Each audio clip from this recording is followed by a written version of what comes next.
Waiting, throwing, incomplete in the end zone. Amari Cooper, his intended receiver, and a penalty marker is down. So is Brissett.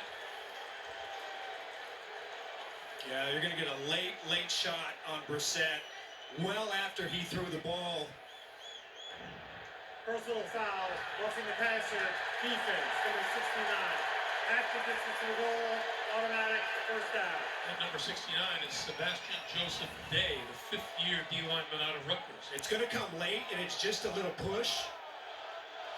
Probably a decent acting job by Brissett, but Probably. most likely a good acting job. That looks like a strong wind off of Lake Erie. Yes, but hey, Whatever works. you got to be well-rounded to play quarterback.